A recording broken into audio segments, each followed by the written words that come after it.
आज अयोध्येत राम मंदिरात विधिवत प्राणप्रतिष्ठापना सोहळा हा पार पडला। यावेळेस बोलत असताना गोविंदगिरी महाराज यांनी एक वक्तव्य केले आणि या वक्तव्याचे पडसाद आता हळूहळू उमटू लागले आहेत। गोविंदगिरी महाराज यांनी महाराष्ट्राचे आराध्य दैवत छत्रपती शिवाजी महाराजांचा उल्लेख करत चुकीचा दाखला दिला असे सध्या सगळीकडे बोललं जात आहे। नेमकं गोविंदगिरी महाराज काय म्हणाले? राम मंदिर अभिषेक सोहळ्यात बोलताना गोविंदगिरी महाराज यांनी छत्रपती शिवाजी महाराजांचा उल्लेख केला। गोविंदगिरी महाराज म्हणाले आहेत की तप करणे ही भारताची परंपरा राहिली आहे। आज मला एका राजाची आठवण झाली ज्यात हे सर्व गुण होते, ते म्हणजे छत्रपती शिवाजी महाराज। लोकांना कदाचित माहीत नाही, ते स्वतः मल्लिकार्जुन ज्योतिर्लिंगाच्या दर्शनासाठी श्रीशैलम येथे गेले। त्यांनी 3 दिवसांचा उपवास देखील केला असं महाराजांनी यावेळेस सांगितलं।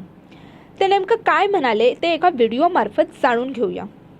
परंपरा को देखते हुए केवल एक राजा याद आता है जिसमें यह सब कुछ था, और उस राजा का नाम छत्रपति शिवाजी महाराज।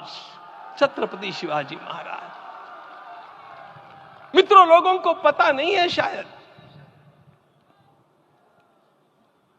वे स्वयं जब मल्लिकार्जुन के दर्शन के लिए श्रीशैलम के ऊपर गए, 3 दिन का उपवास किया, 3 दिन शिव मंदिर में रहे, और महाराज ने कहा कि मुझे राज्य नहीं करना है, मुझे संन्यास लेना है, मैं शिव जी की आराधना के लिए जन्मा हूं, मुझे संन्यास लेना है, मुझे वापस मत ले जाइए। इतिहास का वो बड़ा विलक्षण प्रसंग है। उस प्रसंग में उनके सारे ज्येष्ठ मंत्रियों ने उनको समझाया और लौटा करके लाया कि यह भी आपका कार्य भगवत सेवा ही है। आज हम लोगों को उसी प्रकार के एक महापुरुष ऐसे प्राप्त हुए हैं जिसको भगवती जगदम्बा ने स्वयं हिमालय से लौटा करके भेज दिया कि जाओ भारत माता की सेवा करो। तुम्हें भारत माता की सेवा करनी है। मैं अपने को कभी श्रद्धा रखने के बारे में भावुक नहीं पाता हूं, लेकिन कुछ स्थान ऐसे होते हैं जहां पर आदर के साथ अपना मस्तक अपने आप झुक जाता है।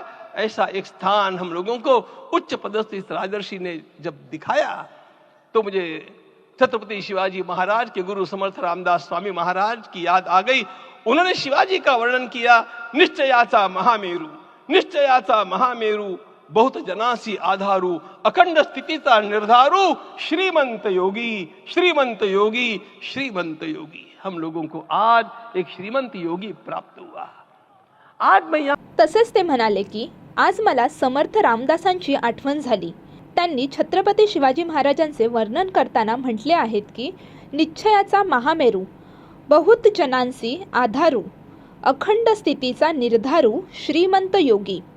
आज आपल्याला असाच एक श्रीमंत योगी प्राप्त झाला आहे। गोविंदगिरी महाराज यांनी हे वक्तव्य केले आणि या वक्तव्याचे पडसाद आता हळूहळू महाराष्ट्रात उमटू लागले आहेत। शिवाजी महाराजांचा अवमान होईल असं वक्तव्य जाणं योग्य नाही असं रोहित पवार यांनी एक ट्विट करून गोविंदगिरी महाराज यांनी विधान केलेलं त्वरित मागे घ्यावे अशी विनंती केली आहे।